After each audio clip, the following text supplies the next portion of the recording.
Ma jälle siin, jälle lennujaamas, jälle lähme reisule.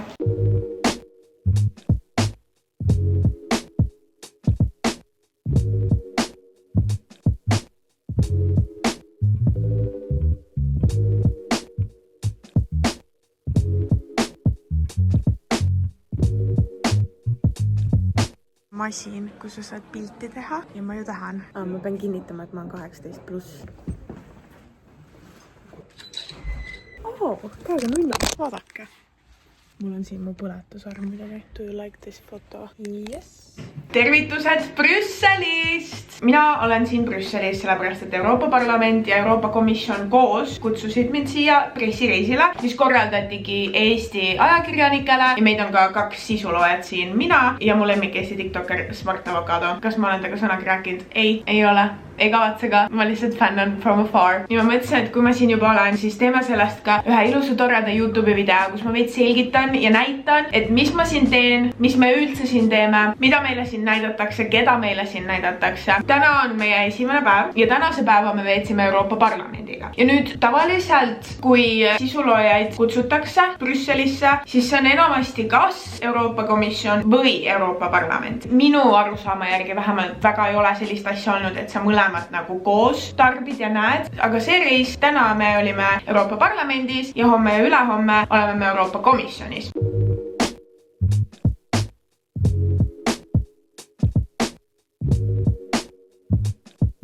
Ma olen jõudnud hotellituppa ja mida me teeme? Hotelli room tour. Sissevaade on siin selline. Siin on mingi siuke ristika, saad see asju külge panna. Siin on vannituba. Vau, kui pretty! Duširuum on seal. Siit tuled voodi, telekas. Aga see siin, vaadake nagu, mida aknaid laest maani. Päikseloojang valgustab mind praegu. Okei, ja nüüd tõehetk. Testime voodi.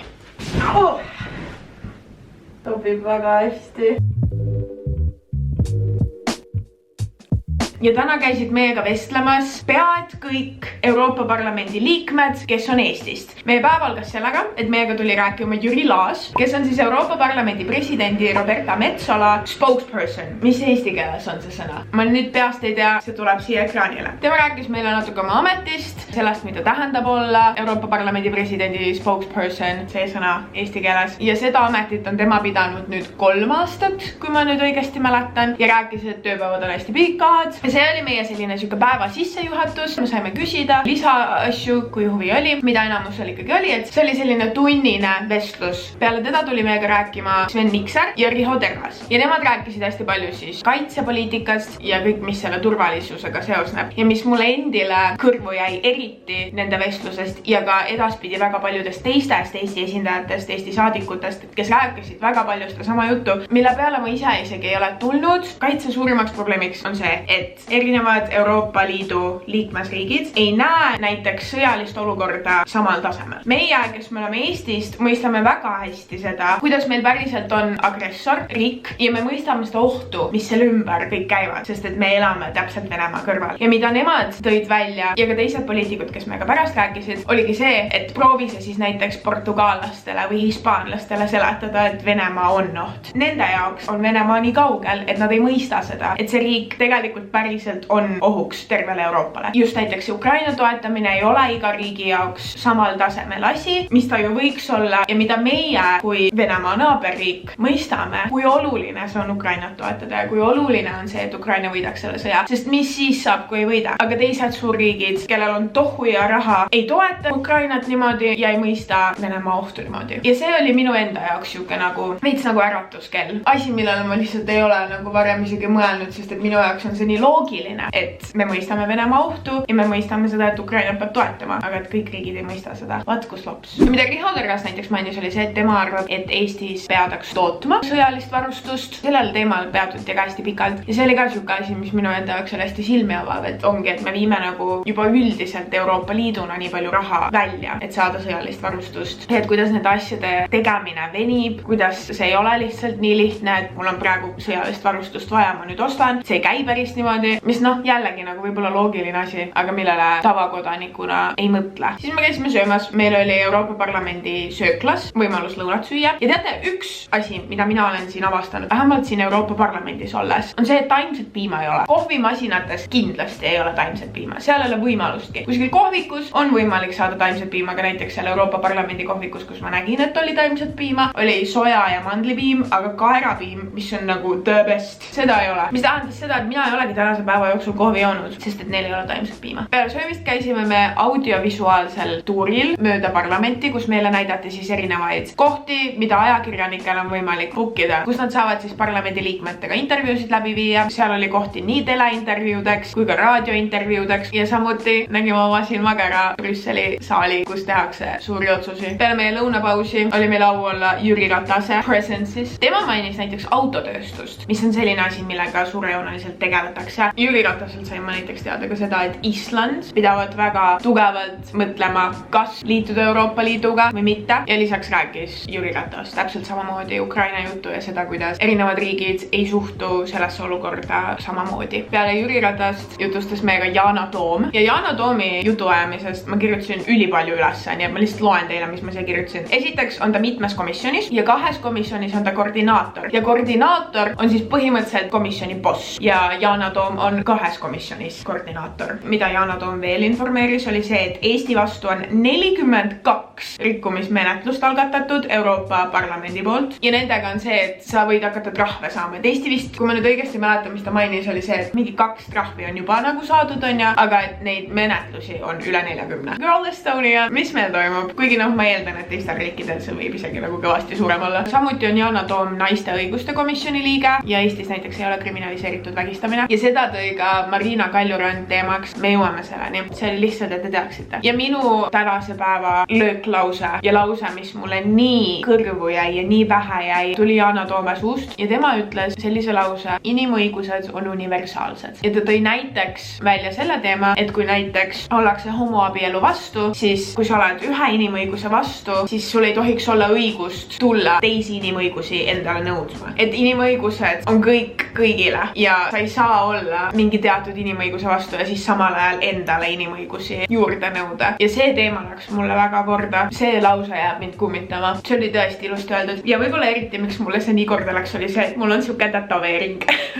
Ja see tätoveering tähendab võrdväärsust. See tähendab seda, et kõik inimesed on võrdsed ja mina olen kõigiga võrdne. Ja see ei ole siin selleks, et meeldetuletus endale, et siit ära tõuse ära ja ära arva endast liiga palju, me oleme kõik võrdsed. Ei, see on lihtsalt statement. See on see, mille järgi mina oma elu elan. Ja kui Yana Toom ütles selle lause, et inimõigused on universaalsed, siis ma lihtsalt kõik lõi särama ja mul oli nii hea meel tuks lauset kuulda. Ja siis õhtu lõpetuseks oli meil suurim au kuulata Marina Kaljurand rääkimas ja Marina Kaljurand oli slay queen. I love Marina Kaljurand. Mõned asjad, mis ma tema jutust üles kirjutasin endale, oli see, et esiteks tal on teine ametiaeg praegu on ju, et selle ametiaja ta võttis nagu teistmoodi, et ta näiteks välispoliitikast jättis täiesti ennast välja, et sellega tegelevad tema ümber olevad inimesed, aga asjad, millega ta tegeleb, on libekomitee, mis sisaldab siis kodanikuvabadusi, andmekaitset, migratsiooni, piirikaitset ja nende seast ta siis ei saa valida, et mis talle meeldib ja mis ei meeldi, vaid sa pead tegelema nende kõikidega. Ja nii-öelda hobina ta tegeleb asjadega, mis on talle südamelähedased ja nendeks on naiste õigused, loomade õigused, sinna läheb ka loomade transport ja siis ta mainis seda, et loomade õigused lähevad talle väga korda, aga näiteks härjavõitlusega ta ei tegele, sest et see on täiesti lihtsalt peaga vastu seina jooksmine, et proovi see siis nende hispaanlastega vaielda sellel teemal, et kas härjavõitlused peaksid toimuma või mitte. Ja üks asi, mille ta välja tõi, oli see, et temale on südamelähedased ka väga eakad inimesed ja noored on tegelikult väga sarnased, sest et neid diskrimineeritakse täpselt samamoodi. Ja see oli minu jaoks lihtsalt moment. Ta mainis seal näiteks seda, et kuidas ei võeta noori tööle, ei võeta eakaid tööle ja ta tõi siukseid teisi paralleele ka. Ja minu jaoks oli sellist mingi isver, kui nagu, no näete, ma olen siiani täiesti mindblown. See oli nii hästi öeldud, see oli nii hea asi, mida välja tuua. No see on tõsi. Ja sellest vägistamisteemast rääkis Marina Kaljurand samamoodi, nagu ma siin juba hakkasin etterustavalt enne mainima, siis tema ütles selle kohta seda, et tema arvates võiks olla mingisugune ühine joon Euroopa Liidu riikidel, et seadused oleksid mingil määralgi samad, et näiteks ühes riigis vägistamine vägistamine on kriminaalselt karistatav ja Eestis on, aga kui vägistamise ohver ei hakanud vägistamissituatsioonis vastu, siis vägistajat ei karistata. See on nii perses. Ja kui ta seda juttu mulle rääkis, nii Yana Toom rääkis seda, kui Marina Kaljurand rääkis seda, siis mul tasis pisarad silma tulla. Et kuidas me oleme riik, kes näitab ennast nii kuidagi kaugele jõudnuna, nii targa riigina ja Eesti on ju väga lahe riik ja meil on nii palju asju, mille järgi meid teatakse ja siis meil on samal ajal siuksed seadused. Something to think about. Ja mida oli eriti tore kuulda, nüüd siin lõpetame selle osa positiivsel noodil, et Euroopa Parlamendis ei ole palgalõhet naiste ja meeste vahel. Ja seda palgalõhet ei ole ka Eestis Riigikogus. Kui sul on sama amet, samad asjad, siis sa teenid sama palju palka naisena, kui sa teeniksid mehena ja vastupidi. Kõik kohad tegelikult on suht kinni. Subway kõige lähem on kaugel. Dunkin Donuts on ka kaugel, nii et neid ma ei saagi. Vegan vahvli koht on kinni. Aga ma lähen vaatan toidupoodi. Võtsin enda päeviku kaasa. Ma lähen istun kuskile oma päevikut kirjutama.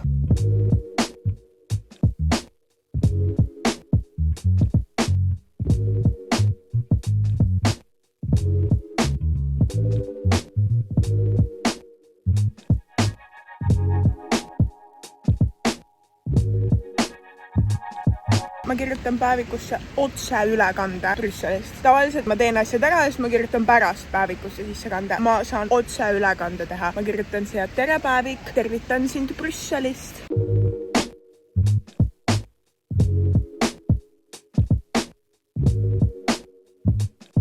Meie teine päev algas sellega, et meile jutustati sellest, kuidas näiteks transport on väga oluline teema Euroopas ja eriti hetkel just sõjalise mobiilsuse pärast. Põhiteemaks on näiteks see, et kuidas on meie transpordi infrastruktuur valmis kõige halvemaks. Ehk siis selleks, kui peaks sõda hakkama. Ja suurimad probleemid sellega seoses, mis välja toodi, oli see, et Poolas lõpeb ära Euroopa laiusega raudtee. Ja näiteks, kui sõda peaks puhkema, siis oleks vaja 5 päeva jooksul neid igasuguseid masinaid transportida idapiirile. 5 päeva jooksul. Teate, kaua see hetkel aega võtab või? Kuid. Ja üks mure, mis sellega näiteks on, miks see võtab nii palju rohkem aega kui 5 päeva, on tolli. Et näiteks, kui Ameerikast tuleks nüüd laevadega sõjalist varustust siia, tanke, masinaid, ükskõik mida, siis kõik need masinad peaks ükshaaval läbi kontrollima. Ja see võtab tohutu aja. Samuti näiteks Saksamaal on sillad, apparently väga kehvad. Need ei kanna raskeid sõidukeid, mida oleks sõjaolukorras vaja. Aga mida kiideti, oli Rail Baltica. Ja Rail Baltica on ka minu südameprojekt. Mitte, et ma sellega väga seotud oleks.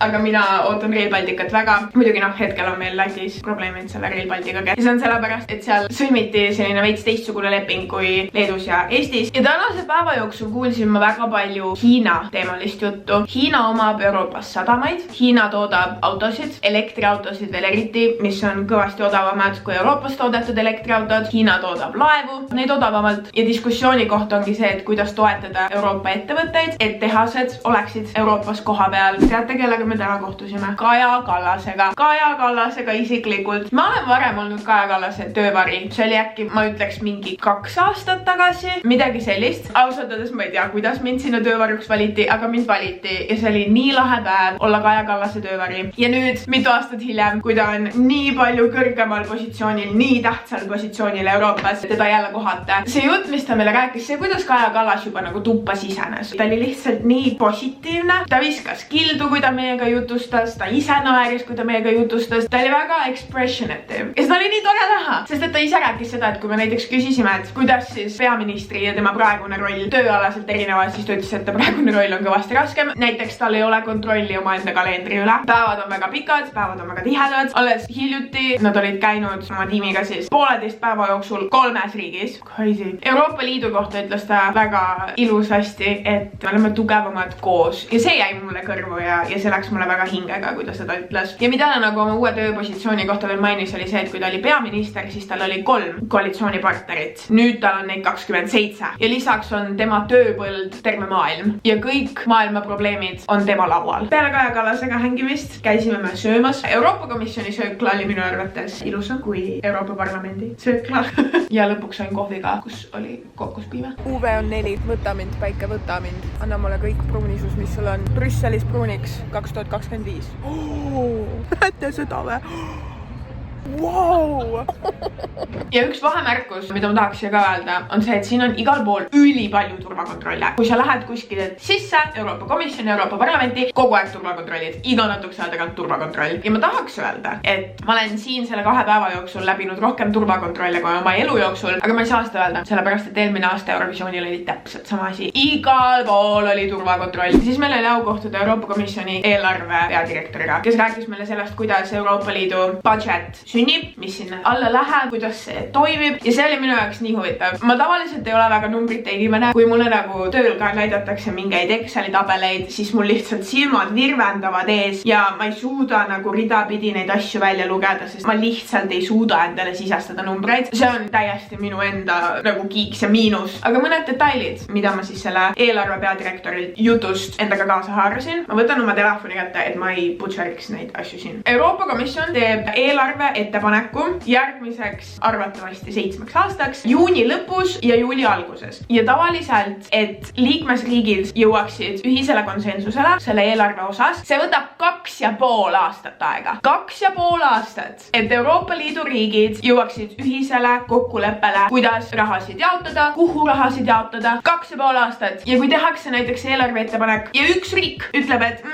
see siin ei sobi, siis see ei lähe läbi. Sest et kõik liikmesriigid peavad jõudma konsensusele. Ma nagu kuulasin seda juttu, mõtlesin, et appi milline peavalu võib see töö olla. Ma oleks võinud ausalt öeldes seda raha juttu nagu nii palju veel kuulata. Meil lihtsalt sai aeg otsa. Sellel mehel, kes meile seda kõik esitles, ma nägin, et tal nagu see presentatsioon läks veel edasi, aga ta oli nii lihtsalt süvitsi sellest teemast sees ja ta ise ka mainis, et ta võibki lihtsalt sellest eelarve teemast rääkima jääda. Ja ausalt öeldes ma oleks võinudki jääda kuulama. Need numbrid mu silme ees ei virvendanud, mul oli nii huvitav seda kõike sisse võtta, nii huvitav seda informatsiooni teada. Siin oli siis väga kokkuvõtvalt ja lihtsustatult meie teine päev. Nüüd ma annan kaamera edasi Sydneyle, kes on just programmist vabanenud ja kellel hakkas vaba aeg, et linna peal tiirutada. Väga huvitavad jutuajamised olid, no tõesti väga huvitavad. Ma sain ise ka nii palju targemaks, mingeid sõnu, mida ma muidu võib-olla ei mõistnud, et millest jutt käib, on nüüd selged. Kell on 5 läbi veits ja mina lähen nüüd Dunkin Donutsisse. Siin on tegelikult päris pikk maa, mis tähendab seda, et mul hotelli tagasi on pärast veel pikem maa, aga ma tahan Dunkin Donutsit.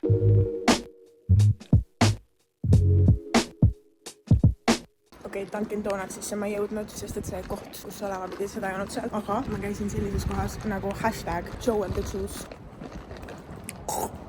Mul mingi siirupitüki endale. Või hahe on nagu. Mina ei tea, mul on mingid tükid nagu siin sees. 6 € ka. Ära ei saa juua ju.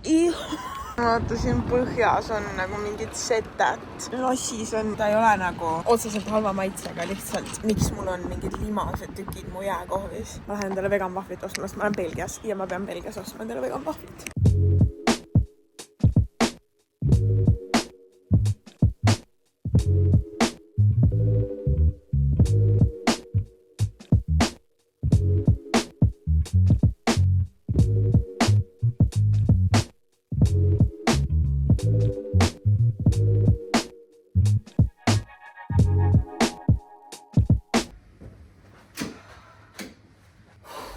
Esitleme siis, mis ma Primarkist ostsin, mul on nii külm.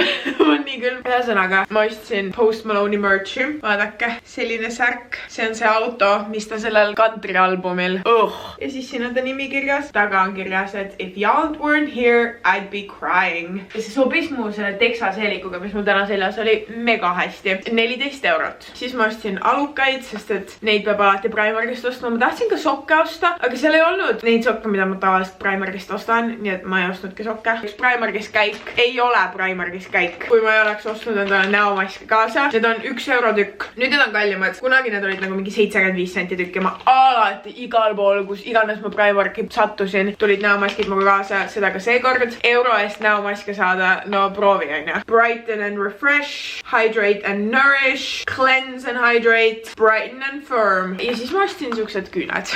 Siuksed roosad ja neil on lahe, et siin on alla ukse ja siis saad neid juba nagu kohe proovida endale näpu peale. 3,50. Kas ma pidin selle 25 € hauli jaoks endale säästukontot raha juurde kandma? Jah, pidin küll.